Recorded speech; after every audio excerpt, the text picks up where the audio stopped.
ഇതായിരുന്നു വി എസിൻ്റെ ഒരു സാധാരണ രീതി. പുള്ളി ഏത് വിഷയത്തിലും ഇടപെടുകയും പുള്ളിയുടെ അടുത്ത് വരുന്ന ഏത് പരാതിക്കും ന്യായമായ പരിഹാരം ഉണ്ടാക്കാൻ ശ്രമിക്കുകയും ചെയ്യും. നിയമസഭയ്ക്കകത്തും പുറത്തും ഒരുപോലെ പോരാളിയായിട്ട് വന്നു. നിയമസഭയ്ക്കകത്ത് അംഗത്വം അവരുടെ അംഗബലം കുറവാണ്, 40 പേരേ ഉള്ളൂ. ആ അതിൽ തന്നെ എക്സ്പീരിയൻസ് ഉള്ള ആളുകൾ കുറവാണ്. ബേബി ജോണില്ല, പി എസ് ശ്രീനിവാസനില്ല, അങ്ങനെയുള്ള ആളുകൾ ആരുമില്ല. ഇവരാരും ഇല്ലാതെ ഒരു പ്രേമേന്ദ്രൻ പോലും ഇല്ല. മുഖ്യമന്ത്രി ആകാനുള്ള അവസരം ഇങ്ങനെ ഒരു താലത്തിൽ വെച്ച് കൊടുത്തിട്ട് വി എസ് തട്ടിത്തെറിപ്പിച്ചു. കാരണം പുള്ളി ഒരു തത്വത്തിൻ്റെ പേരിൽ നിൽക്കുന്ന ആളാണ്. അപ്പം ഈ സ്ഥാനമാനങ്ങൾ അദ്ദേഹത്തെ ഒരിക്കലും, അതായത് ഒരിക്കലും അദ്ദേഹത്തെ ഒരിക്കലും പ്രലോഭിപ്പിച്ചിട്ടില്ല. കേരളം കണ്ട ഏറ്റവും നല്ല പ്രതിപക്ഷ നേതാവ് പി ടി ചാക്കോയാണെന്നാണ് സി അച്യുതമേനോൻ പറഞ്ഞിട്ടുള്ളത്. അച്യുതമേനോൻ പറയുമ്പോൾ നമുക്കത് വിശ്വസിക്കാൻ മാറുള്ളൂ. പക്ഷേ അച്യുതമേനോൻ ഈ വി എസിൻ്റെ ഈ പെർഫോമൻസ് കണ്ടില്ല. അതിന് മുമ്പ് പുള്ളി മരിച്ചു.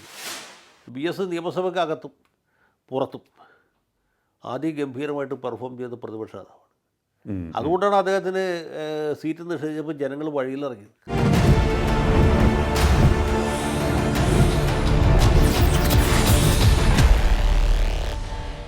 നമസ്കാരം, ടോക്കിംഗ് പോയിന്റിലേക്ക് സ്വാഗതം. വി എസ് അച്യുതാനന്ദൻ വിട പറയുമ്പോൾ കേരള രാഷ്ട്രീയത്തിൽ ഉരുത്തിരിയുന്ന ചർച്ചകൾ നിരവധിയാണ്. അദ്ദേഹം കേരള രാഷ്ട്രീയത്തിൽ ബാക്കി വെച്ച് പോകുന്നത് വലിയ ഒരു വാക്വം ആണ്, ഒരു വിടവാണ്. അത് നികത്തുക പ്രയാസം തന്നെയായിരിക്കും എന്ന് ഏവരും പറയുകയാണ്. അദ്ദേഹത്തെക്കുറിച്ച് കൂടുതൽ കാര്യങ്ങൾ നമ്മോട് പങ്കുവയ്ക്കുവാനായി ചേരുന്ന രാഷ്ട്രീയ നിരീക്ഷകൻ അഡ്വക്കേറ്റ് എ ജയശങ്കർ. നമസ്കാരം സർ, ടോക്കിംഗ് പോയിന്റിലേക്ക് സ്വാഗതം. നമസ്കാരം. വി എസ് അച്യുതാനന്ദനുമായി വളരെയേറെ കാലം നല്ല ബന്ധം പുലർത്തിയ ഒരാളാണങ്ങ്. അങ്ങേക്ക് ഒട്ടേറെ കാര്യങ്ങൾ അദ്ദേഹവുമായി ആശയവിനിമയം നടത്താൻ സാധിച്ചിട്ടുണ്ട്. അങ്ങയുടെ മനസ്സിലേക്ക് വരുന്ന ഏറ്റവും ഹൃദയസ്പർശിയായിട്ടുള്ള കാര്യങ്ങൾ എന്തൊക്കെയാണ് വി എസ് എന്ന നേതാവിനെ കുറിച്ച് ഓർക്കുമ്പോൾ? വി എസുമായിട്ട് എനിക്ക് വ്യക്തിപരമായിട്ട് വലിയ അടുപ്പം അവകാശപ്പെടാൻ പറ്റുകയില്ല. അദ്ദേഹത്തിൻ്റെ ഒരു പിന്തുണക്കാരനായിരുന്നു. അദ്ദേഹത്തെ ഈ ടെലിവിഷൻ ചർച്ചകളിലും മറ്റ് വാർത്താമാധ്യമങ്ങളിലും പത്രമാധ്യമങ്ങളിലൊക്കെ അതിശക്തമായി പിന്തുണച്ച് അദ്ദേഹം നടത്തിക്കൊണ്ടിരുന്ന പോരാട്ടത്തിന് പിന്തുണ പകർന്ന ഈ അനവധി ആളുകളിൽ ഒരാൾ മാത്രമായിരുന്നു ഞാൻ. എൻ്റെ പങ്ക് ഞാൻ കൃത്യമായിട്ട് നിറവേറ്റിയിട്ടുണ്ട്. പൊതുജന അഭിപ്രായം അദ്ദേഹത്തിന് അനുകൂലമാക്കി തിരിക്കുന്നതിൽ ഈ നാട്ടിലെ മാധ്യമപ്രവർത്തകർ വലിയ പങ്ക് വഹിച്ചിട്ടുണ്ട്. മാധ്യമ സ്ഥാപനങ്ങളും മാധ്യമപ്രവർത്തകരും പങ്കുവച്ചിട്ടുണ്ട്. അതിനെയാണ് മാധ്യമ സിൻഡിക്കേറ്റ് എന്ന് വിളിച്ചിരുന്നത്. ഈ സിൻഡിക്കേറ്റ് പത്രപ്രവർത്തകർ എന്നറിയപ്പെട്ട കുറേ അധികം ആളുകളുണ്ടായിരുന്നു. ഞാൻ പത്രപ്രവർത്തകനല്ല എങ്കിൽ പോലും ഇത് ഈ മാധ്യമ രംഗവുമായിട്ട് അടുത്ത് പെരുമാറിയിരുന്ന ഒരാളാണ്. മാത്രമല്ല ഒരു പ്രധാനപ്പെട്ട ന്യൂസ് ചാനലിൽ വാർത്താ വിശകലന പരിപാടി നടത്തിയിരുന്ന ആളാണ്. പിന്നെ വാർത്താ ചാനലുകളൊക്കെ കൃത്യമായിട്ട് ഇപ്പോഴാണ് കുറച്ചൊക്കെ ഒന്ന് അതിൽ നിന്ന് പിന്മാറിയത്. അന്ന് വളരെ കൃത്യമായിട്ട് എല്ലാ ചാനലുകളിലും സജീവമായിട്ട് പങ്കെടുത്തിരുന്ന ആളാണ്. അപ്പോൾ അദ്ദേഹത്തിന് അനുകൂലമായ ഒരു നിലപാട് രാഷ്ട്രീയ രംഗത്ത് പാർട്ടിക്കകത്തുനിന്നും പുറത്തുനിന്നും മുന്നണിക്കകത്തുനിന്നും പുറത്തുനിന്നും ഒക്കെ പലതരത്തിലുള്ള വെല്ലുവിളികളുണ്ടായ സമയത്ത് അദ്ദേഹത്തിന് ഒപ്പം ഉറച്ചു നിന്ന ഒരാളാണ്. 2005 ഫെബ്രുവരിയിൽ നടന്ന മലപ്പുറം ജില്ലാ സമ്മേളനം മുതൽക്ക് അദ്ദേഹം രാഷ്ട്രീയത്തിൽ തീരെ ഈ അനാരോഗ്യം നിമിത്തം വിട്ടുപോകുന്ന ഘട്ടം വരെ, അതായത് 2016 തെരഞ്ഞെടുപ്പിന് ശേഷം 2019 അദ്ദേഹത്തിന് ഈ മസ്തിഷ്ക ആഘാതം ഉണ്ടായത്. 2016 തെരഞ്ഞെടുപ്പിന് ശേഷം അദ്ദേഹം ഭരണപരിഷ്കാര കമ്മീഷൻ ചെയർമാനായിട്ട് ഒതുക്കപ്പെടുകയാണ് ചെയ്തത്. നമുക്കറിയാമല്ലോ. 19 അദ്ദേഹത്തിന് മസ്തിഷ്ക ആഘാതം ഉണ്ടായി. 20 ഞാൻ അദ്ദേഹത്തെ അവസാനമായിട്ട് കാണുന്നത്, പിന്നെ കണ്ടില്ല. അപ്പോൾ ആ സമയം വരെ അദ്ദേഹത്തിന് വേണ്ടി ഈ പ്രവർത്തിച്ച ഒരുപാട് ആളുകളുണ്ട്. ചിലർക്ക് അതിൽ നിന്ന് വിട്ടുപോയി പിന്നീട്. പക്ഷേ വളരെയധികം ആളുകൾ, വലിയവരും ചെറിയവരുമായിട്ടുള്ള ഒരുപാട് പേർ അദ്ദേഹത്തിനൊപ്പം നിന്നു. അതിലൊരാളായിരുന്നു ഞാൻ. ആ രീതിയിൽ അദ്ദേഹമായിട്ട് സവിശേഷമായൊരു ബന്ധമുണ്ടായിരുന്നു. അദ്ദേഹം ആലുവയിൽ വരുമ്പോൾ അദ്ദേഹത്തെ ആലുവ ഗവൺമെൻറ് ഗസ്റ്റ് ഹൗസിൽ ആണ് അദ്ദേഹം താമസിക്കുക. അവിടെ പോയി കാണാറുണ്ട്. വല്ലപ്പോഴൊക്കെ തിരുവനന്തപുരത്ത് പോകുമ്പോഴും കാണുമായിരുന്നു.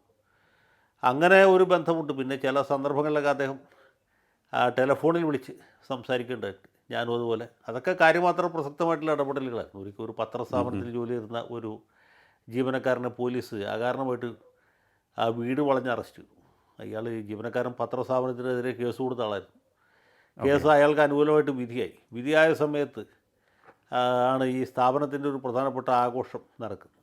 അപ്പോൾ ഇവർക്ക് രാഷ്ട്രീയത്തിലുള്ള സ്വാധീനം ഉപയോഗിച്ച് ഇയാളെ പോലീസിനെ കൊണ്ട് അറസ്റ്റ് ചെയ്യാനുള്ള പേരിൽ കുറ്റമൊന്നുമില്ല, കരുതൽ തടങ്കൽ പോലെ ഇയാളെ പിടിച്ചുകൊണ്ടുപോയി പോലീസ് സ്റ്റേഷനിൽ കൊണ്ടുപോയി ഇരുത്തി. ആ സന്ദർഭത്തിൽ അത് വാർത്തയാക്കുക അത്ര എളുപ്പമല്ല. കാരണം എന്ന് വെച്ചാൽ ഈ ഒരു മാധ്യമ സ്ഥാപനമാണ്. ഒരു പത്രത്തിനെതിരെ വേറൊരു പത്രം വാർത്ത കൊടുക്കാനുള്ള സാധ്യത കുറവ്. നമ്മുടെ രാജ്യത്ത് ചില ഇതുപോലെയൊക്കെയുള്ള ചില നാട്ടുനടപ്പുകളും മര്യാദകളൊക്കെ അറിയുള്ളൂ.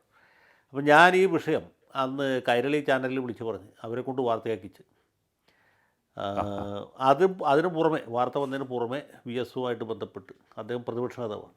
കൻ്റോൺമെൻറ്റ് ഹൗസിൽ നിന്ന് അദ്ദേഹം പോലീസ് സൂപ്രണ്ടിനെ വിളിച്ചു, സൂപ്രണ്ട് DYSP വിളിച്ചു, DYSP സർക്കിൾ ഇൻസ്പെക്ടർ വിളിച്ചു. അത് ചുരുക്കി പറഞ്ഞാൽ 15 മിനിറ്റിനകത്ത് അയാളെ പോലീസ് റിലീസ് ചെയ്തു.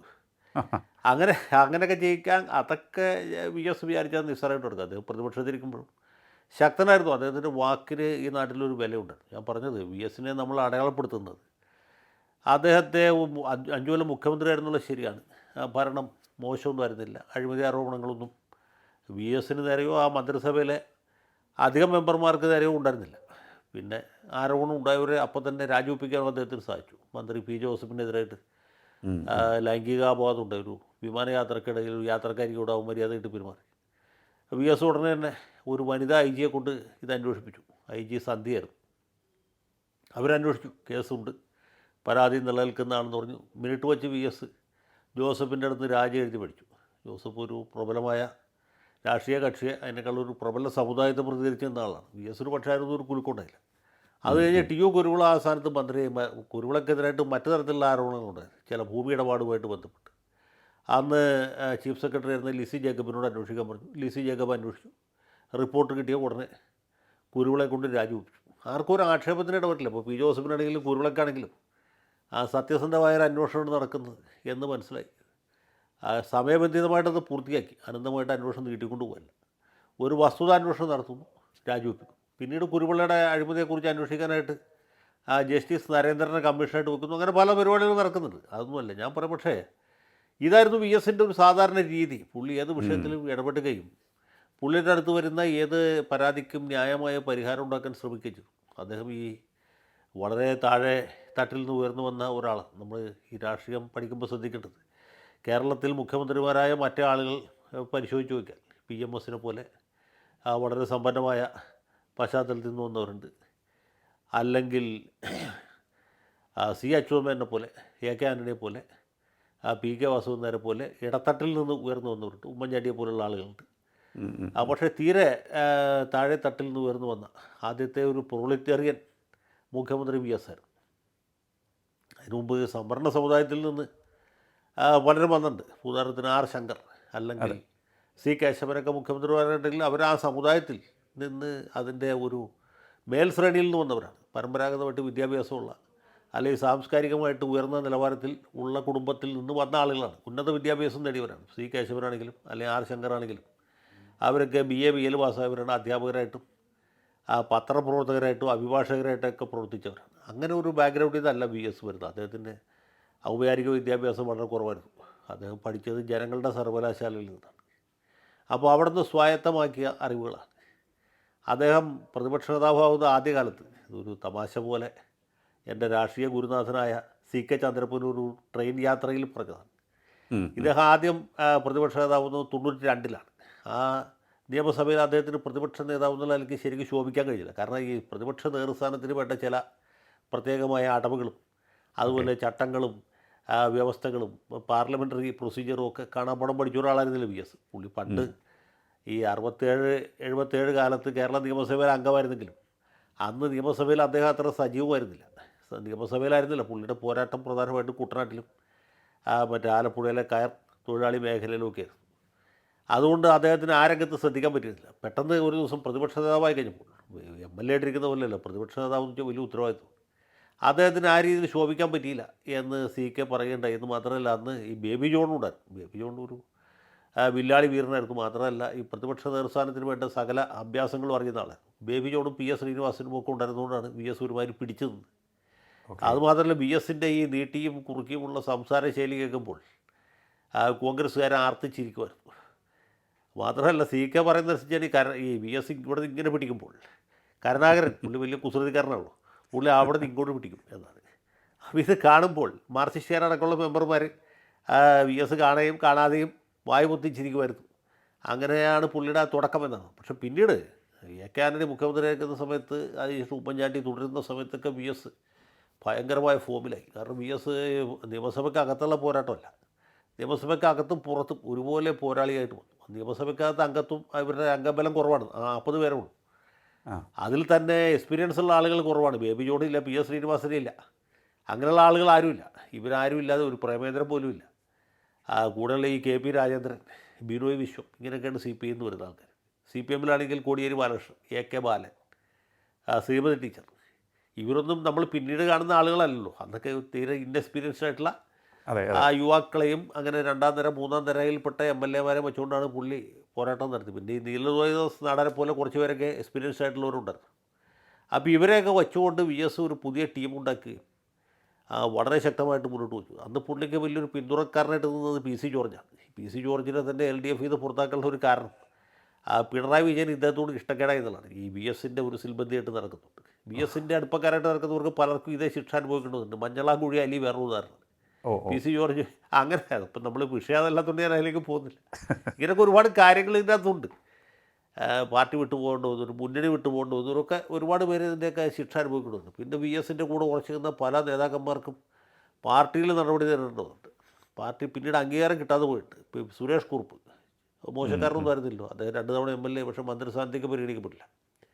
അതുപോലെ എസ് ശർമ്മ രണ്ടാമത് ജയിച്ചപ്പോൾ അദ്ദേഹത്തിന് മന്ത്രിസ്ഥാനം കൊടുത്തില്ല. കാരണം ശർമ്മ വി എസിൻ്റെ ഒരാളായിരുന്നു എന്നുള്ളതുകൊണ്ട്. ശർമ്മ പാർട്ടി സംസ്ഥാന സെക്രട്ടേറിയറ്റ് അംഗമായിരുന്നു, അവിടുന്ന് കമ്മിറ്റിയിലേക്ക് തരം താഴ്ത്തപ്പെട്ടതാണ്. അതുപോലെ പാലക്കാട്ടെ എം ചന്ദ്രൻ, പുള്ളിയും തരം താഴ്ത്തപ്പെട്ടതാണ്. അപ്പോൾ ഇങ്ങനെയൊക്കെ വി എസിൻ്റെ കൂടുന്ന പലർക്കും പലതരത്തിലുള്ള ശിക്ഷകളും അല്ലെങ്കിൽ പലതരത്തിലുള്ള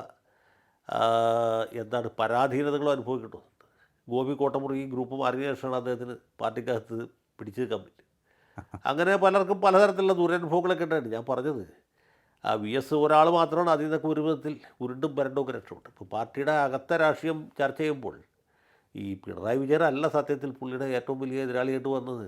ഇ കെ നായനാർ പോലും അല്ല, നമ്പൂരിപ്പാടൻ. അതധികം പേർക്ക് അറിയാൻ പാടില്ലാത്തൊരു കാര്യമാണ്. നമ്പൂരിപ്പാടിൻ്റെ ഒരു വിപ്രതിപത്തിക്ക് ഇരയായി കഴിഞ്ഞാൽ അത് എത്ര വലിയ ആളാണെങ്കിലും പിന്നെ പാർട്ടിയിൽ നിൽക്കാൻ പറ്റില്ല. ഗൗരിയമ്മയാണെങ്കിലും ശരിയാണ്, പി ഗംഗാധരനാണെങ്കിലും ശരിയാണ്, എ വി ആരനാണെങ്കിലും ശരിയാണ്, കെ പി ആർ ഗോപാലനാണെങ്കിലും ആരാണെങ്കിലും, അത് എത്ര വലിയ ആളാണെങ്കിലും നമ്പൂരിപ്പാടാണ് പാർട്ടിയുടെ ഏറ്റവും വലിയ ആൾ. അതിനപ്പുറത്ത് ഒരു അഭിപ്രായം വന്നാൽ, അല്ലെങ്കിൽ നമ്പൂരിപ്പാടിന് കിട്ടിയേക്കാൾ വലിയ ഒരു ഹർഷാരഹവും ഒരു കയ്യടി വേറൊരാൾക്ക് കിട്ടിയാൽ പിന്നെ പാർട്ടിയിൽ നിൽക്കാൻ പറ്റില്ല. അങ്ങനെയാണ് കുഞ്ഞിക്കണ്ണനും എം വി രാഘവനൊക്കെ പോകേണ്ടി വന്നത്. ഞാൻ പറയാൻ വന്നത് വി എസിൻ്റെ കാര്യമാണ്. ഈ വി എസ് തിരുമനസിന് എതിരാവുമെന്നൊരു ഘട്ടം വന്നപ്പോൾ അദ്ദേഹത്തെ തീർച്ചയായിട്ടും പാർട്ടിയിൽ നിന്ന് പുറത്താക്കുമായിരുന്നു. പക്ഷേ അതിൽ നിന്ന് അദ്ദേഹം രക്ഷപ്പെട്ടെന്ന് വെച്ചാൽ ഈ എം എസിനോട് എതിർപ്പുള്ള ബംഗാൾ ലോബി, പ്രത്യേകിച്ച് ജ്യോതി ബസുവിൻ്റെയും ബംഗാൾ ഘടകത്തിൻ്റെ ശക്തമായ പിന്തുണ അന്ന് സംസ്ഥാന സെക്രട്ടറി ഇരുന്ന് ബി എസിന് കിട്ടി. അതുകൊണ്ടാണ് പുള്ളിയെ പാർട്ടിയിൽ നിന്ന് നിഷ്കാസനം ചെയ്യാൻ പറ്റാതെ പോയത്. ഈവൻ ഗൗരിയമ്മയ്ക്കെതിരെ വന്ന അച്ചടക്ക നടപടി പോലും വി എസിനെതിരായിട്ടുള്ള ഒരാക്രമണമായിരുന്നു. വി എസിന് ഉന്നം വെച്ചിട്ടാണ് ഗൗരിയമ്മയ്ക്കെതിരെ നടപടിയെടുത്തത്. ഗൗരിയമ്മ ഈ നടപടിയോട് ഏത് രീതിയിൽ പ്രതികരിക്കുന്നുള്ളത് പാർട്ടി നേതൃത്വത്തിന് അറിയാം. കാരണം അവർ വികാരപരമായിട്ട് പ്രതികരിക്കുന്ന ആളാണ്. ഗൗരിയമ്മയ്ക്ക് മനസ്സിലൊന്നും വയ്ക്കാൻ പുറത്ത് വേറൊന്ന് കാണിക്കുക അങ്ങനെ ചെയ്യാൻ പറ്റില്ലല്ലോ. ഗൗരിയമ്മയുടെ ഒരു ജനിതക ഘടന ആ രീതിയിലാണ്. അപ്പോൾ ഗൗരിയമ്മയ്ക്കെതിരെ നടപടി എടുക്കുമ്പോൾ ഗൗരിയമ്മയുടെ ഏറ്റവും അടുത്ത ആളാണ്, അല്ലെങ്കിൽ വി എസിൻ്റെ ഏറ്റവും അടുത്ത ആളാണ് ഗൗരിയമ്മ. അപ്പോൾ ഗൗരിയമ്മയ്ക്കെതിരെ നടപടി എടുക്കുമ്പോൾ വി എസ് പ്രകോപിതനാവും. അപ്പോൾ വി എസിൻ്റെ പേരിൽ കൂടി നടപടി എടുക്കാം, ഒരടിക്ക് രണ്ടുപേരെ പറഞ്ഞു വിടാമെന്നുള്ളതായിരുന്നു ഇവരുടെ ഐഡിയ. പക്ഷേ എന്ന് വെച്ചാൽ വി എസ് അത്ര വലിയ പ്രകോപനം ഉണ്ടായിട്ടും പാർട്ടി അച്ചടക്കം എന്ന രീതിയിൽ ഉറച്ചു നിന്നു എന്നുള്ളതാണ്. അതുകൊണ്ടാണ് വി എസിൻ്റെ പേരിൽ നടപടി എടുക്കാൻ പറ്റുന്നത്. പക്ഷേ അടുത്ത മാരാരിക്കുളം തെരഞ്ഞെടുപ്പിൽ അദ്ദേഹം തോറ്റുപോയി, അത് വേറെ. അദ്ദേഹത്തിന് മുഖ്യമന്ത്രിയാവാൻ പറ്റിയില്ല ആ ഘട്ടത്തിൽ എന്നുള്ളത് ശരിയാണ്. അപ്പോൾ ഇങ്ങനെ ഉറച്ച നിലപാടുകളുള്ള ആളായിരുന്നു. ഇതിപ്പോൾ ആ നിലപാടിൻ്റെ പരിണതഫലം വി എസിന് തന്നെ എതിരാവും എന്ന് വിചാരിക്കുക. ഉദാഹരണത്തിന് ലിയോയ്ക്ക് അറിയാവുന്ന എനിക്കറിയാം, 2000 ആണ്ടിൽ ഈ 1999-2000 കാലത്ത് മാർക്സിസ്റ്റ് പാർട്ടി മുസ്ലിം ലീഗും തമ്മിൽ ഒരു തരത്തിലുള്ള അവിശുദ്ധ ബന്ധം കേരള രാഷ്ട്രീയത്തിലുണ്ടായി. അതിൻ്റെ കാരണം എന്ന് വെച്ചാൽ ഈ കുഞ്ഞാലിക്കുട്ടി പ്രതിയായിട്ടുള്ള ഐസ്ക്രീം പാർലർ കേസാണ്. അന്ന് നയനാരാണ് മുഖ്യമന്ത്രി. മുഖ്യമന്ത്രി നയനാരാണെങ്കിലും നാട് ഭരിച്ചിരുന്നത് പി ശശിയാണ്, നമ്മുടെ ഇപ്പോഴത്തെ പൊളിറ്റിക്കൽ സെക്രട്ടറി, അന്ന് പൊളിറ്റിക്കൽ സെക്രട്ടറിയാണ്. പിന്നെ വി എസിൻ്റെ നമ്മുടെ നയനാറിൻ്റെ സെക്രട്ടറി ആയിരുന്നു മുരളീധരൻ നായർ. മുരളീധരൻ നായർ ന്യായമായ കാര്യങ്ങളെ ചെയ്തിരുന്നു. അദ്ദേഹം സെക്രട്ടേറിയറ്റിൽ ഫയൽ നോക്കുന്ന ജോലിയും ശശി പോലീസിനെ ഭരിക്കുന്ന ജോലിയുമാണ് ചെയ്തുകൊണ്ടിരുന്നത്. അങ്ങനെ ശശിയുടെ പ്രധാന കാർമ്മികത്വത്തിലാണ് അന്ന് അഡ്വക്കേറ്റ് ജനറലായിരുന്ന എം കെ ദാമോദരനും ശശിയും കൂടി ചേർന്നാണ് കേരള സംസ്ഥാനം ഭരിച്ചുകൊണ്ടിരുന്നത്. നയനാർ വയ്യാതെയായി, അപ്പോൾ പ്രമേഹ രോഗമൊക്കെ മൂർച്ഛിച്ചു, അദ്ദേഹത്തിന് ആ പഴയ കഴിവുകൾ നഷ്ടപ്പെട്ടു. ആ ഘട്ടത്തിൽ ഇവർ ഭരണം ഏറ്റെടുത്തെന്ന് മാത്രമല്ല കുഞ്ഞാലിക്കുട്ടിയുമായിട്ട് ഒരു ധാരണയിലെത്തി. അദ്ദേഹത്തിൻ്റെ അടുത്ത് സാമാന്യമായിട്ട് പണവും വാങ്ങി, നല്ല കാശ് മേടിച്ചു. അതിനൊക്കെ തെളിവുണ്ട്, രേഖാമൂലമായ തെളിവ് തന്നെ പിന്നീട് പുറത്തു വന്നു, അന്ന് പറഞ്ഞില്ലെങ്കിൽ. ഈ പണം വാങ്ങി ഐസ്ക്രീം കേസ് സെറ്റിൽ ചെയ്തു എന്ന് മാത്രമല്ല, മുസ്ലിം ലീഗിനെ ഒരു ബന്ദിയാക്കി വെച്ചു.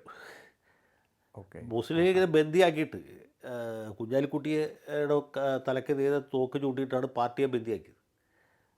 ഐസ്ക്രീം കേസിൽ കുഞ്ഞാലിക്കുട്ടി ജയിലിൽ പോകണമെങ്കിൽ മുസ്ലിം ലീഗ് മാർക്സിസ്റ്റ് പാർട്ടിയുടെ ഹിതാനുവർത്തിയായിട്ട് പ്രവർത്തിക്കണം, UDF വിട്ട് LDFിലേക്ക് വരണം എന്നൊക്കെ ഒരു ധാരണ ഉണ്ടായി. അതിൻ്റെ ഫലമായിട്ട് 2000 ആണ്ടിലെ ഈ 99 പാർലമെൻറ്റ് തെരഞ്ഞെടുപ്പിൽ ചില മണ്ഡലങ്ങളിലൊക്കെ മുസ്ലിം ലീഗുകാർ LDFിനും വോട്ട് മറിച്ചു. അങ്ങനെയാണ് ഈ അബ്ദുള്ളക്കുട്ടി പാർലമെൻറ്റിലെത്തും. അന്ന് വടകര മണ്ഡലത്തിലുള്ള, അല്ല നമ്മുടെ കണ്ണൂർ മണ്ഡലത്തിൽ കുറേ ലീഗുകാർ ഇദ്ദേഹത്തിന് വോട്ട് മറിച്ചു കൊടുത്തു. അങ്ങനെയാണ് മുല്ലപ്പള്ളി തോറ്റതും അബ്ദുള്ളക്കുട്ടി ജയിച്ചത്. പിന്നീട് അടുത്ത ഘട്ടത്തിൽ എന്ന് ചോദിച്ചാൽ, അല്ല ഇവരുമായിട്ട് എന്താണ് സൗഹൃദ മത്സരമാണ് എന്ന് LDFിലെ ചില നേതാക്കന്മാരൊക്കെ പറഞ്ഞു. സൗഹൃദ മത്സരം എന്ന് വെച്ചാൽ എന്താ അറിയാമല്ലേ, വോട്ട് മാറ്റി. 2000 പഞ്ചായത്ത് മുനിസിപ്പാലിറ്റി തെരഞ്ഞെടുപ്പ് കൊടുക്കുമ്പോൾ മലപ്പുറം ജില്ലയിൽ എല്ലായിടത്തും വളരെയധികം പഞ്ചായത്തുകളിലും മുനിസിപ്പാലിറ്റികളിലും ഇവർ സൗഹൃദ മത്സരമല്ല, പരസ്യമായ കൂട്ടുകെട്ട് ഉണ്ടാക്കി. അതിന് കൊടുത്ത പേരാണ് അടവ് നയം. സത്യത്തിൽ ഈ മലയാള ഭാഷയിൽ അടവ് നയം എന്നൊരു വാക്ക് മുമ്പ് ഉണ്ടായിരുന്നില്ല, അറിയോ? അടവ് നയം എന്നൊരു വാക്ക് ശരിക്കും മലയാള ഭാഷയിൽ ഇല്ല. അത് ഈ CPM ഉണ്ടാക്കി കൊടുക്കുന്നത് ആ സമയത്ത്. 2000 മുമ്പ് നിങ്ങൾ കേരള കൗമുദി എടുത്ത് ചോദിക്കും, അല്ലെങ്കിൽ മാതൃഭൂമി ഏത് പത്രത്തോട് ചോദിക്കും, അങ്ങനൊരു വാക്ക് മലയാള ഭാഷയില്ല, ശബ്ദധാരാവലിയിൽ ഉണ്ടാവില്ല. കാരണം അടവ് നയത്തിൻ്റെ കൃത്യമായിട്ടുള്ള വാക്ക് തന്ത്രം എന്നാണ്, ശരിക്കും പറഞ്ഞാൽ അവിശുദ്ധമായ കൂട്ടുകെട്ട് എന്നാണ്. ഓക്കെ. LDFിൽ നിൽക്കുന്ന മാർക്സിസ്റ്റ് പാർട്ടിയും UDFിൽ നിൽക്കുന്ന മുസ്ലിം ലീഗും തമ്മിലാണ് കൂട്ടുകെട്ട്. കോൺഗ്രസിനെ ഇതിനകത്ത് പെടുത്തിയിട്ടില്ല, കോൺഗ്രസ്. പക്ഷേ എന്ത് പറ്റുമോ വെച്ചാൽ ഈ കൂട്ടുകെട്ട് ജനങ്ങൾ നിരാകരിച്ചു. VS അതിനെതിരാണ്. VS പറഞ്ഞ് ലീഗുമായിട്ട് ഒരു ബന്ധവും പാടില്ല, വർഗീയ പാർട്ടിയാണ്. EMSൻ്റെ പഴയ ലൈൻ അപ്പോഴത്തേക്കും VS ഏറ്റെടുത്തു. VS പറഞ്ഞു ഇവരുമായിട്ട് കൂട്ടുകെട്ടില്ല, തെരഞ്ഞെടുപ്പ് തോക്കുക ജയിക്കുകയൊക്കെ ചെയ്യും, അത് പറയാം. അങ്ങനെ ആ നിലപാടിന് നാട്ടുകാരെ അംഗീകരിച്ചു. അതായത് ഈ മാർക്സിസ്റ്റ് പാർട്ടി ലീഗായിട്ട് എവിടെയൊക്കെ കൂട്ടുകെട്ടുണ്ടെങ്കിൽ അവിടെയൊക്കെ ഈ മുന്നണി തോറ്റുപോയി. മാത്രമല്ല കോൺഗ്രസ്സിന് വല്ലാത്തൊരു അംഗീകാരം കിട്ടുകയും ചെയ്തു, ഇവരിൽ നിന്ന് വിട്ടു നിന്നിട്ട്. അങ്ങനെയാണ് AK ആൻ്റണി തെരഞ്ഞെടുപ്പിൻ്റെ റിസൾട്ട് ഒരു ദിവസം എണ്ണത്തുണിയിൽ പോയി കിടന്നതാണ്, വലിയ പരാജയം പ്രതീക്ഷിച്ച്. അതേ ആയുർവേദ ചികിത്സയ്ക്ക് ഏതോ ഒരു സ്ഥലത്ത് പോയി അഡ്മിറ്റായി, എണ്ണത്തുണിയിൽ കിടക്കുകയാണ്. പക്ഷേ ആൻ്റണിയെ പോലും ഞെട്ടിച്ചുകൊണ്ട് UDFന് വലിയ മുന്നേറ്റമുണ്ടായി ഈ 2000 ആണ്ടിലെ പഞ്ചായത്ത് മുനിസിപ്പാലിറ്റി തെരഞ്ഞെടുപ്പിൽ. അപ്പോൾ ആൻ്റണി എന്ന് വെച്ചാൽ ദേഹത്ത് നിന്ന് എണ്ണ തുടച്ച് കളഞ്ഞിട്ട് വന്ന് പത്രക്കാരോട് പറഞ്ഞു നമ്മൾ ജയിച്ചിരിക്കുകയാണ്. ഇങ്ങനെയാണ് ആ മുന്നണി പൊളിഞ്ഞു പോയത്. ഞാൻ പറഞ്ഞത് ആ ഘട്ടത്തിലും ശക്തമായ നിലപാടെടുത്താണ് VS. അല്ലെങ്കിൽ VSന് ആ കൂട്ടുകെട്ട് ശക്തിപ്പെടുത്തിയിരുന്നെങ്കിൽ അദ്ദേഹത്തിന് കേരളത്തിൽ മുഖ്യമന്ത്രി ആവുന്നത് 2001 തന്നെയല്ലേ. മാർക്സിസ്റ്റ് പാർട്ടി ലീഗ് കൂടി ഒരുമിച്ച് മത്സരിച്ച് ആർക്കെങ്കിലും തോൽപ്പിക്കാൻ പറ്റും? അതെ. അതിനേക്കാൾ വലിയൊരു വിന്നിങ് കോമ്പറ്റീഷൻ എവിടെയെങ്കിലും ഉണ്ടോ? മുസ്ലിം ലീഗ് വിട്ടുപോയാൽ പിന്നെ UDF ഇല്ല. മാർക്സിസ്റ്റ് പാർട്ടിയോട്ട് ചേർന്ന മലബാർ എന്ന് പറഞ്ഞ പ്രദേശം പൂർണ്ണമായിട്ടും ഇവർക്ക് കിട്ടും.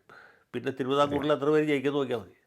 അപ്പോൾ അത്ര വലിയൊരു സാധ്യത ഉണ്ടായിട്ട് പോലും മുഖ്യമന്ത്രി ആകാനുള്ള അവസരം ഇങ്ങനെ ഒരു താലത്തിൽ വെച്ച് കൊടുത്തിട്ട് VS തട്ടിത്തെറിപ്പിച്ചു. കാരണം പുള്ളി ഒരു തത്വത്തിൻ്റെ പേരിൽ നിൽക്കുന്ന ആളാണ്. സ്ഥാനമാനങ്ങൾ അദ്ദേഹത്തെ ഒരിക്കലും അദ്ദേഹത്തെ ഒരിക്കലും പ്രലോഭിപ്പിച്ചിട്ടില്ല. അദ്ദേഹം അതിന് ഉപരിയായിട്ടുള്ള ഒരാളാണ്. ഒരൊറ്റ ഉദാഹരണം പറഞ്ഞു. 2001 തെരഞ്ഞെടുപ്പിന് മുമ്പ് വെള്ളാപ്പള്ളി നടേശൻ നടത്തിയൊരു പ്രസ്താവനയുണ്ട്, VS അച്യുതാനന്ദൻ കേരളത്തിലെ ഒരു നല്ല ഈഴവ മുഖ്യമന്ത്രി ആയിരിക്കും എന്ന് പറഞ്ഞു. VS പറഞ്ഞു ഞാനൊരു കമ്മ്യൂണിസ്റ്റ് മുഖ്യമന്ത്രി ആയിരിക്കും, ഈഴവ മുഖ്യമന്ത്രി എന്ന് എന്നെ മുദ്രയടിക്കാൻ പാടില്ല എന്ന് പറഞ്ഞു.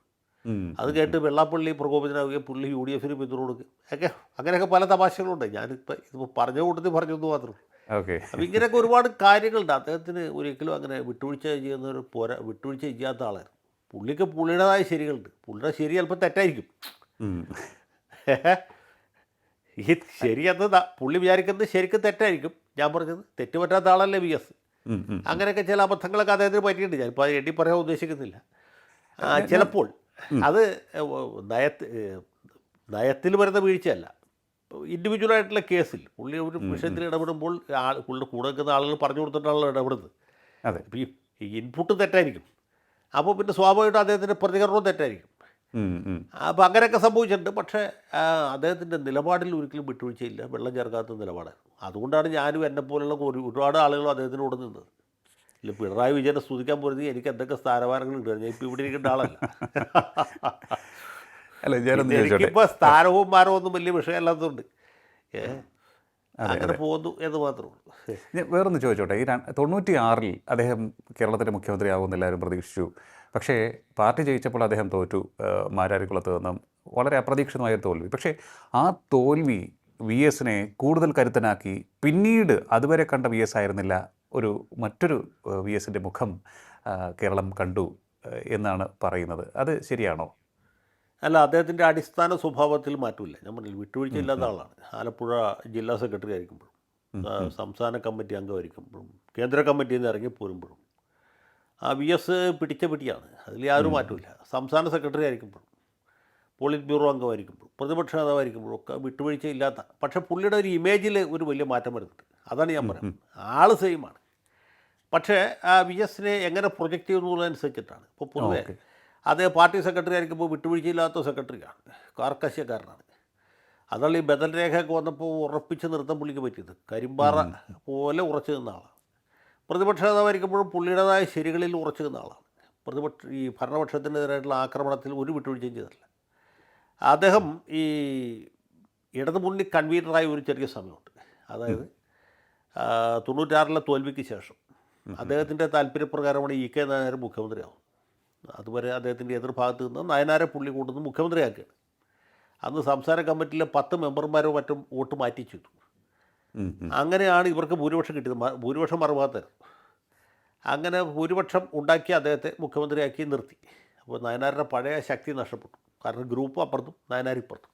ഓക്കെ, അങ്ങനെ മുന്നോട്ട് പോകും. മാത്രമല്ല, ഞാൻ നേരത്തെ പറഞ്ഞ പോലെ നായനാർക്ക് അനാരോഗ്യത്തിൻ്റെ പ്രശ്നങ്ങളൊക്കെ ഉണ്ടായിരുന്നു. പ്രായാധിക്യവും അദ്ദേഹത്തെ ഒരു പരിധിവരെ ബാധിച്ചിരുന്നു.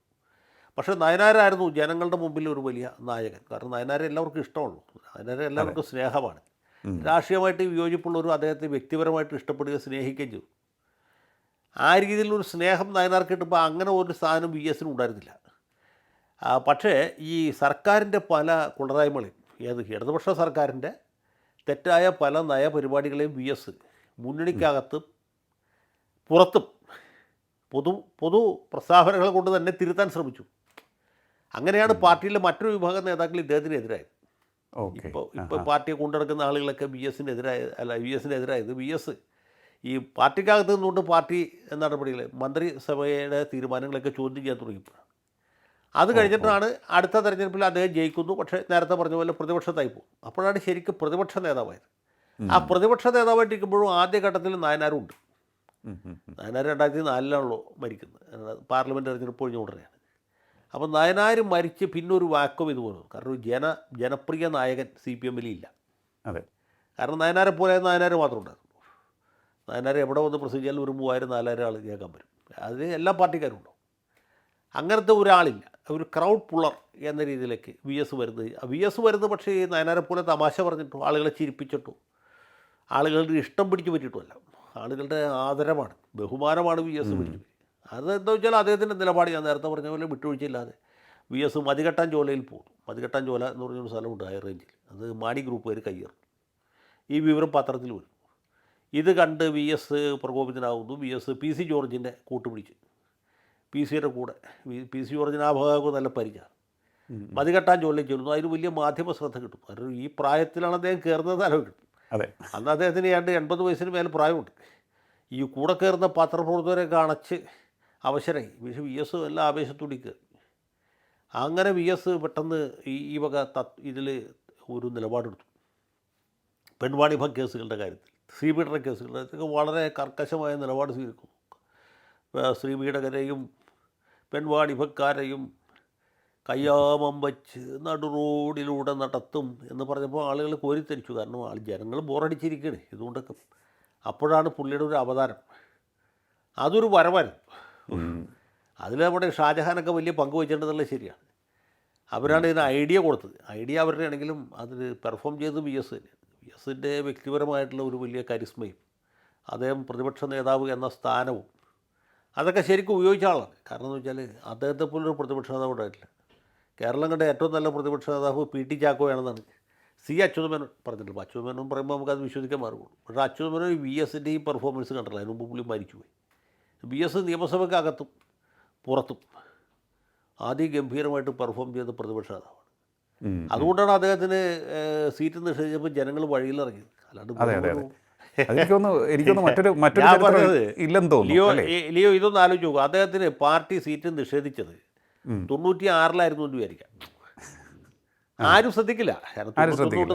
92 തൊട്ട് 96 വരെ അദ്ദേഹം പ്രതിപക്ഷ നേതാവാണ്. ഞാൻ പറഞ്ഞില്ല, ബേബി ജോൺ ഉണ്ടായിരുന്നുകൊണ്ട്, പി.എസ്. ശ്രീനിവാസൻ ഉണ്ടായിരുന്നുകൊണ്ട് അദ്ദേഹം അങ്ങനെ പ്രതിപക്ഷ സ്ഥാനത്ത് ഇരുന്ന് പോവുകയും ചെയ്തു. ഉം, ഉം, ഉം. കഴിഞ്ഞുപോയി. 96 അദ്ദേഹത്തിന് സീറ്റ് നിഷേധിച്ച ആരും അതിനെതിരെ ഒരു സമരത്തിനും പോകില്ല. 2001 നിഷേധിച്ചാലും ആരും ശ്രദ്ധിക്കുമായിരുന്നില്ല. എത്രയോ ആളുകളെ CPM-കാർ പരിപാടിയിൽ ഇറക്കി വിട്ടിരുന്നു ഇല്ലേ? ചാത്തുണ്ടി മാസ്റ്റർ പോയ വഴി പുല്ല് മുളച്ചിട്ടില്ല. ഗൗരിയമ്മയെ പറഞ്ഞു വിട്ടിട്ട് എന്ത് സംഭവിച്ചു? MV രാഘവൻ പോയിട്ട് എന്തോ, അതൊന്നും പാർട്ടിയെ ബാധിക്കുന്ന കാര്യമില്ല. പക്ഷേ VS പോയപ്പോഴും, കാരണം അത് അപ്പോഴത്തേക്കും VS എന്ന് പറഞ്ഞ ഒരു ബ്രാൻഡ് ഭയങ്കരമായിട്ട് വന്നു. പാർട്ടിക്ക് അതീതമായ ഒരു പിന്തുണ അദ്ദേഹത്തിന് കിട്ടി. ഗൗരിയമ്മയ്ക്ക് ഒരു വലിയ പരിധി വരെ ഉണ്ടായിരുന്നു, പക്ഷേ നമുക്കറിയാം. പക്ഷേ അതുപോലെയല്ല VSന് സീറ്റിന് അനുസരിച്ചപ്പോൾ പാർട്ടിക്കാർ വഴിയിലിറങ്ങി സമരം ചെയ്തു. പിന്നെ ടെലിവിഷൻ ചാനലുകാരുടെ വലിയ പിന്തുണ കിട്ടി. സാധാരണയിൽ ഇപ്പോൾ തിരുവനന്തപുരത്ത് പ്രകടനം നടത്തിയ കേരളകൗമുദിയിൽ, കോട്ടയത്ത് നടത്തിയാൽ മനോരമയിൽ, കോഴിക്കോട് നടത്തിയ മാതൃഭൂമിയിൽ, അതുപോലെ അല്ലല്ലോ. ഇത് ആളുകൾ കാണുകയാണ്. അപ്പോൾ ഈ വാർത്താ ചാനലുകൾ വരുന്നത് 2004 24/7 വരുന്നത്. 24/7 ചാനൽ വന്നതിന് ശേഷമുള്ള ആദ്യത്തെ പ്രധാനപ്പെട്ട ഒരു രാഷ്ട്രീയമായ മുന്നേറ്റമാണ് ഈ VSന് സീറ്റ് നിശ്ചയിച്ചത് 2006. അപ്പോൾ ജനങ്ങൾ വഴിയിലിറങ്ങുന്ന ഓരോരുത്തരും അവരുടെ വീട്ടിലിരുന്ന് കാണും. അപ്പോൾ അവർക്കൊക്കെ ആവേശം ഉണ്ടാവുകയാണ്. അതാണ് സത്യത്തിൽ വലിയൊരു മൂവ്മെൻറ്റായിട്ട് വരികയും അദ്ദേഹത്തെ പാർട്ടി പോളിറ്റ് ബ്യൂറോ തീരുമാനം മാറ്റി പുള്ളിയെ മുഖ്യമന്ത്രിയാക്കുന്നുള്ള ഒരു തീരുമാനത്തിലേക്ക് പോവുകയും ചെയ്തത്. അപ്പോൾ പാർട്ടിക്കകത്തുള്ള ആഭ്യന്തര കുഴപ്പങ്ങളുണ്ട്, വടംവലിയുമുണ്ട്, വിഭാഗീയതയുണ്ട്, മറ്റ് പലതുമുണ്ട്. പക്ഷേ VSനെ ആ നിലയിലേക്ക് നായകസ്ഥാനത്തേക്ക് കൊടുത്ത് അതിലും ഈ പറഞ്ഞ പോലെ TV ചാനലുകൾ വലിയ പങ്ക് വഹിച്ചിട്ടുണ്ട്. 2004 തൊട്ട് 2006 വരെയുള്ള പുള്ളിയുടെ എല്ലാ മൂവ്മെൻറ്റ്സും, എല്ലാ പ്രസ്താവനകളും ആളുകൾ വീട്ടിൽ നിന്ന് നേരിട്ട് കാണുകയാണ്. എൻ്റെ സുഹൃത്തായ ഒരു വക്കീൽ, ഈ പുള്ളി എറണാകുളത്ത് പ്രാക്ടീസ് ചെയ്തു, ഈ ഒരു വലിയ കേരള കോൺഗ്രസ് കുടുംബക്കാരനാണ്, പാലക്കാരനാണ്. എല്ലാ തെരഞ്ഞെടുപ്പിനും പുള്ളിയുടെ വീട്ടുകാർ UDFന് വെച്ച്, കൈപ്പത്തിക്ക് വെച്ച്, വയസ്സായ അമ്മ വോട്ട് ചെയ്യാൻ പോയിട്ട് ഓപ്പൺ വോട്ടാണ്. ഈ അമ്മയ്ക്ക് കണ്ണ് കാണാൻ വയ്യ. ആ അമ്മച്ചി ഈ ഓപ്പൺ വോട്ട് ആർക്കാ ചെയ്യേണ്ടത് എന്ന് ഈ പോളിംഗ് ഓഫീസർ ചോദിച്ചപ്പോൾ പുള്ളി പറഞ്ഞു, മോനെ ആ TV-യിൽ വരുന്ന ഒരു ജുബാക്കാരനുണ്ടല്ലോ അയാളുടെ പാർട്ടി. മനസ്സിലായി? എത്രയോ വയസ്സുള്ള ഒരു അമ്മച്ചി, പാലക്കാരിയായ ഒരു ക്രിസ്ത്യാനി സ്ത്രീ. അവർ ജനിച്ച പിന്നെ കമ്മ്യൂണിസ്റ്റുകാർക്ക് കൂട്ടി തന്നില്ല. അപ്പോഴും ഇത് കമ്മ്യൂണിസ്റ്റാണെന്ന് മനസ്സിലാക്കിയിട്ടല്ല ആ ജുബാക്കാരനുണ്ട്, അത് എൻ്റെ പാർട്ടിക്ക്. അപ്പോൾ ഇവരെ കൊണ്ടുപോകുന്ന കോൺഗ്രസ്സുകാരാണ്, അവരുടെ മുഖം വല്ലാണ്ടായി എന്നൊരു വക്കീൽ എന്നോട് പറഞ്ഞു. അത് ആ ഒരു നിലയിലേക്ക് കാര്യങ്ങളെത്തി. അതെ, ഇതായിരുന്നു VS. അപ്പോൾ VSൻ്റെ ഒരു ജനകീയമായ അംഗീകാരം എന്ന് പറയുന്നത്. അല്ല, ഞാൻ ചോദിച്ചോട്ടെ സാർ, ഇതിനു മുമ്പ്, കാരണം 2006 2011 ജനങ്ങൾ രംഗത്തിറങ്ങുകയാണ് അദ്ദേഹത്തിന് മത്സരിപ്പിക്കണമെന്ന് പറഞ്ഞുകൊണ്ട്.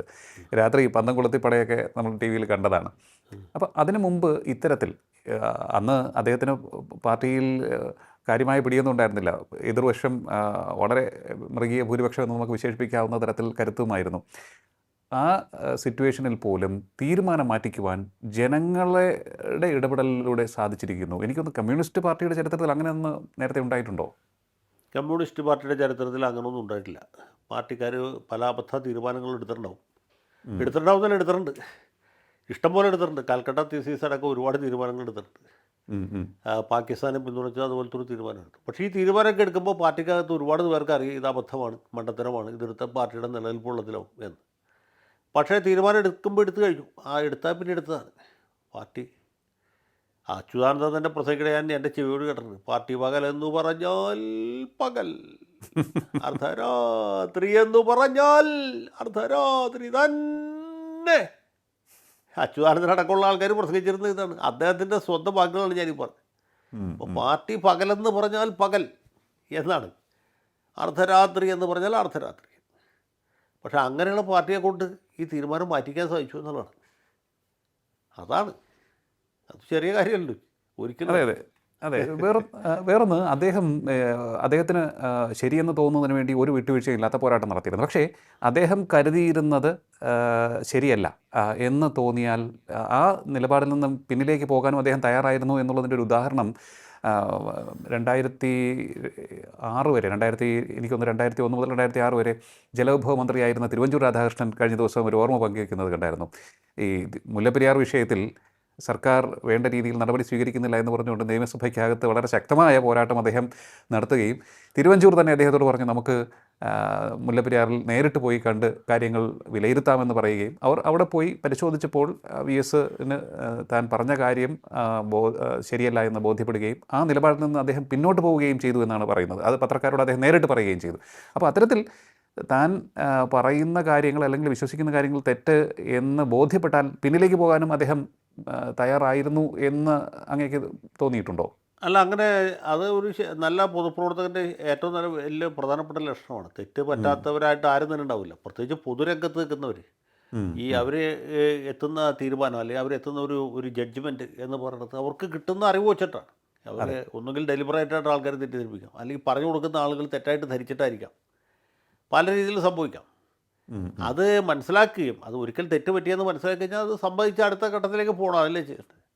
അത് ഈ കോൺഗ്രസ്സുകാർക്കുള്ളൊരു വലിയ ഗുണമാണ്. തെറ്റ് പറ്റി കഴിഞ്ഞാൽ സാധാരണ ചെയ്യുന്നത് ഒരു തെറ്റ് പറ്റിയാൽ തെറ്റ് പറ്റി, അബദ്ധം പറ്റി, സമ്മതിച്ചു, പ്രശ്നം തീർന്നു. ഇപ്പോൾ തിരുവഞ്ചൂർ രാധാകൃഷ്ണക്കാരി ഏറ്റവും വലിയ ഉദാഹരണമാണ്. പുള്ളിക്ക് ആകെ നിൽക്കാനറിയാം. ഈ മെയ് വഴക്കമുള്ളതുകൊണ്ട് അബദ്ധം പറ്റുമോ, അബദ്ധം പറ്റി, നമ്മളങ്ങനെ ഉദ്ദേശിച്ചില്ല എന്ന് പറയും. പക്ഷേ CPMകാർ പൊതുവേ അങ്ങനെയല്ല, പിടിച്ച പിടിയായിരിക്കും. ഞാൻ പിടിച്ച മുയലിൽ 3 കൊമ്പ് എന്നുള്ള രീതിയിൽ പിടിക്കും. അങ്ങനെയാണ് ഇവർ വലിയ അബദ്ധത്തിൽ ചെന്ന് ചാടുന്നത്.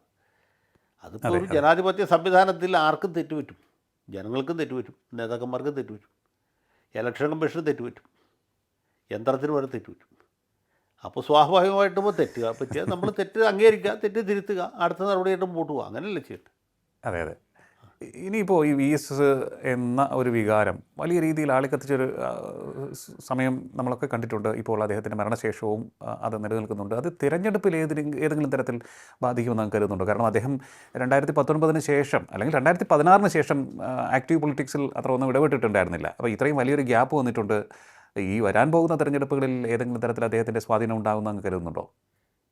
ഇനിയുള്ള തെരഞ്ഞെടുപ്പിൽ അദ്ദേഹത്തിൻ്റെ അസാന്നിധ്യമോ അദ്ദേഹത്തിൻ്റെ ഓർമ്മയോ പ്രത്യേകിച്ച് എന്തെങ്കിലും ഒരു വലിയ ഇമ്പാക്റ്റ് ഉണ്ടാക്കും എന്നെനിക്ക് തോന്നുന്നില്ല. കാരണം എന്ന് വെച്ചാൽ തെരഞ്ഞെടുപ്പ് ഇപ്പോൾ ഏതാണ്ട് അടുത്തെത്തി. പക്ഷേ VSൻ്റെ ഒരു ലെഗസി പാർട്ടിക്ക് നഷ്ടപ്പെട്ടു, അതാണ് പ്രശ്നം. ഇന്ദിരാഗാന്ധി ഭരിച്ചപ്പോൾ അവരുടെ പാർട്ടിക്ക് കിട്ടിയ പോലെ, അല്ലെങ്കിൽ രാജീവ് ഗാന്ധി ഭരിച്ചപ്പോൾ ആ പാർട്ടിക്ക് കിട്ടിയ പോലെ, ഈവൻ നയനാർ മരിക്കുമ്പോൾ പാർട്ടിക്ക് കിട്ടിയ പോലെ VSൻ്റെ ഒരു പൈതൃകമുണ്ടല്ലോ, അത് ഇന്നിപ്പോൾ CPMന് അവകാശപ്പെടാൻ പറ്റിയില്ല. അതാണ് ഒരു പ്രശ്നം. ഓക്കെ. ഗാന്ധിജി മരിക്കുമ്പോൾ ഗാന്ധിയുടെ ലെഗസി നെഹ്റുവിന് കിട്ടുന്നുണ്ട്. കാരണം ഗാന്ധിയുടെ കൈവപ്പുള്ള അത്യുത്തമ ശിഷ്യനാണ് ജവഹർ എന്നുള്ളത്. അത് VS ഒന്നാമത് കുറച്ചാളായി രംഗത്ത് നിന്ന് മാറി നിൽക്കുന്നു. രണ്ടാമത് ആ ഒരു സംഗതി നഷ്ടപ്പെട്ടു.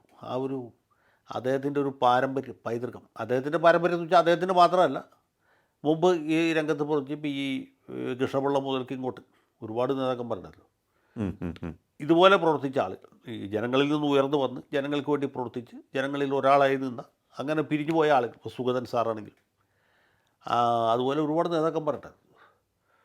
അങ്ങനെയുള്ള ആളുകളെല്ലാം പോയി. അതിൻ്റെ അവസാനത്തെ ഒരു അവശിഷ്ടമായിരുന്നു VS. അദ്ദേഹം ഒരുപാട് പോലെ ജീവിച്ചതുകൊണ്ടാണ് ഇപ്പോഴും ബാക്കിയുണ്ടായത്. ഗൗരിയമ്മ ആ വിഭാഗത്തിൽപ്പെട്ട ഒരാളായിരുന്നു, പക്ഷേ അവർ പാർട്ടിയിൽ നിന്ന് നേരത്തെ പോയി. അച്യുതാനന്ദനും പിരിഞ്ഞു. ഇനിയിപ്പോൾ ആ വിഭാഗത്തിൽപ്പെട്ട ഒരാളില്ല. അപ്പോൾ പാർട്ടിക്ക് ആ ഒരു ലെഗസി നഷ്ടപ്പെട്ടു. അതുകൊണ്ട് തന്നെ ഇപ്പോൾ VS മരിച്ചപ്പോൾ ആളുകൾക്ക് ഇത്ര വലിയ വികാര വിക്ഷോഭം ഉണ്ടായെന്നറിയാം. 2 കാര്യമാണ്. ഒന്ന്, VSനെ കുറിച്ച് പൊതുവായി ജനങ്ങളുടെ മനസ്സിലുള്ള ഒരു നല്ല അഭിപ്രായം. പിന്നെ അദ്ദേഹത്തെ പോലൊരാൾ ഇനിയില്ല എന്ന് വലിയൊരു നമ്മുടെ ഒരു നഷ്ടബോധം, ഒരു നൊസ്റ്റാൾജിയ ഭയങ്കരമായിട്ട് വരും. അതെ അതെ അതെ. അതാണ് അതിലൊരു പ്രശ്നം. പിന്നെ ഇപ്പോൾ ഭരിക്കുന്ന ആളോടുള്ള ഒരു സ്വാഭാവികമായിട്ടുള്ള വിപ്രതിപത്തി. ഉമ്മൻചാണ്ടി മരിച്ചപ്പോഴും അത് കണ്ടല്ലോ. ഉമ്മൻചാണ്ടി മരിച്ചു എന്നുള്ള സങ്കടമല്ല, മറ്റേ പുള്ളിയോടുള്ള പ്രതിഷേധം അതുകൂടി ചേർന്നിട്ടാണ് അത്ര വലിയ VS മരിക്കുമ്പോൾ അത് വേറൊരു രീതിയിൽ കൂടി വരും. കാരണം VSനെ പോലെ ഒരാൾ ഇനിയില്ല എന്നുള്ളൊരു നഷ്ടബോധം കൂടി ജനങ്ങൾക്കുണ്ട്. അപ്പോൾ അത് പലരും ഈ VSൻ്റെ ജനപ്രീതിയെക്കുറിച്ച് പറയുന്നുണ്ട്. അതുപോലെ തന്നെ പഴയ കാലത്ത് AKG ഉണ്ടായിരുന്നു, ഇപ്പോൾ ഉമ്മൻചാണ്ടിയും VSും ഉണ്ടായിരുന്നു. ഈ 3 പേരെയും ജനപ്രീതി, നായനാരും ഉണ്ടായിരുന്നു. ജനപ്രീതിയുടെ കാര്യത്തിൽ ഇവരെല്ലാം മുന്നിൽ തന്നെയായിരുന്നു. ഇവരൊക്കെ ജനങ്ങൾക്ക് വേണ്ടി ജീവിച്ച നേതാക്കൾ ആയിരുന്നു എന്നുള്ളതും ഒരു വശമാണ്. ഇവരെല്ലാം കാലം ഓർത്തു വയ്ക്കും അല്ലേ, ആ ഒരു രീതിയിൽ തന്നെ? തീർച്ചയായിട്ടും. AKG മരിച്ച് ആ വിലാപയാത്ര വന്ന് എനിക്കിപ്പോൾ ഓർമ്മയുണ്ട്. തിരുവനന്തപുരത്ത് ഒരു KSRTC ബസ്സിലാണ്. ഇന്നത്തെ പോലെയുള്ള സംവിധാനങ്ങളൊന്നുമില്ല, ഇതുപോലെ 4 വരി പാതയുമില്ല. അത് തിരുവനന്തപുരത്ത് നിന്ന് പുറപ്പെട്ട് ആലുവയിലൊരു സ്ഥലത്ത് ഉണ്ടായിരുന്നു. സ്വീകരണമല്ല, ആളുകൾ ഈ അന്ത്യാഭിവാദ്യം അർപ്പിക്കുന്ന പരിപാടിയുണ്ട്. ആളുകൾ പൊട്ടിക്കറിയായിരുന്നു. കാരണം AKG അത്രയും ജനകീയനായ ഒരു നേതാവാണ്. അദ്ദേഹത്തെ പോലെ ഒരാൾ പിന്നീട് ഉണ്ടായിട്ടില്ല. ആ രീതിയിൽ ജനകീയനാണ്. അതുപോലെ തന്നെയാണ് നയനാർ പോയപ്പോഴും. അപ്പോൾ TV ചാനലൊക്കെ വന്നു, നയനാരെ വരുന്നു എന്നുള്ള ഒരു വലിയ അനൗൺസ്മെൻറ്റും മറ്റ് സംവിധാനങ്ങൾ നമുക്കറിയാം ഇത്ര മണിക്ക് ഇവിടെ എത്തും എന്നൊക്കെ. അപ്പോൾ സ്വാഭാവികമായിട്ടും ആ രീതിയിൽ വലിയ സ്വീകാര്യതയുണ്ട്. നയനാർ ഞാൻ നേരത്തെ പറഞ്ഞ പോലെ ജനങ്ങൾ വളരെ ആരാധിച്ചിരുന്ന അല്ലെങ്കിൽ വളരെ സ്നേഹിച്ചിരുന്ന ഒരു വ്യക്തിയാണ്. അദ്ദേഹത്തെ പോലെ സ്നേഹിക്കപ്പെട്ടൊരു മുഖ്യമന്ത്രി ഉണ്ടായിട്ടില്ല.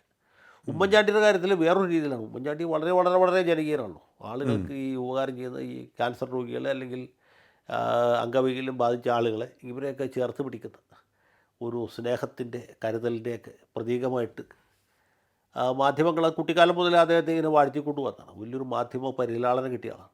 സ്വാഭാവികമായിട്ടും ആ രീതിയിൽ വലിയ ഒരു ജനസഞ്ചയം തടിച്ചുകൂടി.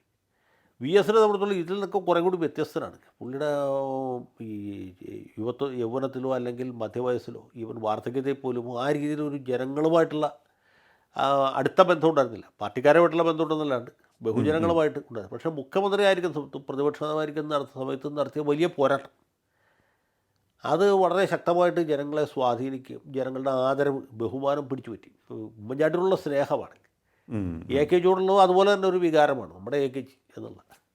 നയനാരോടും വേറൊരു തരത്തിൽ ആളുകൾക്കുള്ളൊരു ഇഷ്ടമാണ്. ഒരു നമ്മളൊക്കെ സ്നേഹിക്കുന്ന നമ്മുടെ ഉണ്ടാകേണ്ടിരുന്ന ഒരു കാരണവരായിട്ടുള്ള ആളുകൾ കണക്കായിരുന്നു. പക്ഷേ VSൻ്റെ കാര്യത്തിൽ അങ്ങനെയല്ല. കരുത്തനായ ഒരു നേതാവിന് ജനങ്ങൾ കൊടുത്ത ഒരു വലിയ അംഗീകാരമാണ്.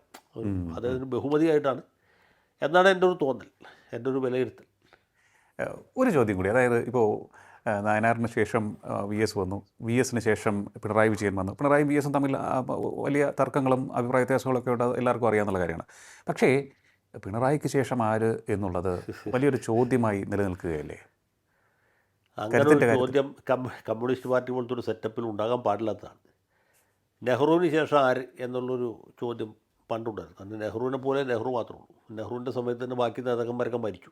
പട്ടേൽ മരിച്ചു, ആസാദ് മരിച്ചു, പ്രധാനപ്പെട്ട ആളുകളൊക്കെ മരിച്ചു. അപ്പോൾ നെഹ്റുവിന് ശേഷം ഇന്ത്യക്ക് എന്ത് സംഭവിക്കും, അതാണ് ചോദ്യം. ആഫ്റ്റർ നെഹ്റു ഹൂ എന്ന് ചോദിച്ച ഒരു സായിപ്പ് അമേരിക്കക്കാരനായ ഒരു പത്രപ്രവർത്തകൻ ഇവിടെ വന്ന് പുസ്തകം എഴുതി. ആ പുസ്തകം ഇപ്പോഴും കിട്ടാനുണ്ട്. അദ്ദേഹം കുറേ ആളുകളൊക്കെ പേരുകളൊക്കെ പ്രപ്പോസ് ചെയ്തു. Lal Bahadur Shastri, Morarji Desai, SK Patil, VK Krishna Menon, Indira Gandhi, even general കൗളിൻ്റെ പേര് വരെ പുള്ളി സജസ്റ്റ് ചെയ്തു. കാരണം ഇന്ത്യ പാകിസ്ഥാനിലുണ്ടായ പോലെ പട്ടാള വിപ്ലവം ഉണ്ടാവും, ജനാധിപത്യം ഇല്ലാണ്ടായി എന്ന് അല്ല പറയാൻ പറ്റില്ല. അന്നത്തെ കാലത്തൊക്കെ സംഭവ്യമാണ്. പാകിസ്ഥാനിലെ പട്ടാള വിപ്ലവം ഉണ്ടാക്കി പിന്നെ ഇന്ത്യയിൽ ഉണ്ടായിക്കൂടെ? അങ്ങനത്തെ തൊട്ട അയൽവക്കത്തെ രാജ്യമാണ്. അങ്ങനെ പല പേരുകൾ സജസ്റ്റ് ചെയ്തു. ഞാൻ പറഞ്ഞത് പക്ഷേ പൊതുവെ പാശ്ചാത്യർ വിചാരിച്ചിരുന്നത് ഇതോടിട്ട് ഇന്ത്യയിൽ ജനാധിപത്യം ഇല്ലാണ്ടാവും എന്നാണ്. കാരണം നെഹ്റുവിനെ പോലെ നെഹ്റു മാത്രം ഉണ്ടായിരുന്നു. CPMൻ്റെ അകത്ത് സത്യം പറഞ്ഞ് ഇപ്പോൾ ഒരു വലിയ ഒരു ശൂന്യതയുണ്ട്. അത് VS പോയിട്ടുള്ള ശൂന്യതയല്ല. പിണറായി വിജയന് ശേഷം പിന്നെ ആരുമില്ല. 1 മുതൽ 10 വരെ പിണറായി വിജയനാണ്, 11ാമത് ഗോവിന്ദനാണ്, 12ാമത് ബേബി, അങ്ങനെയാണ് നിൽക്കുന്നത്.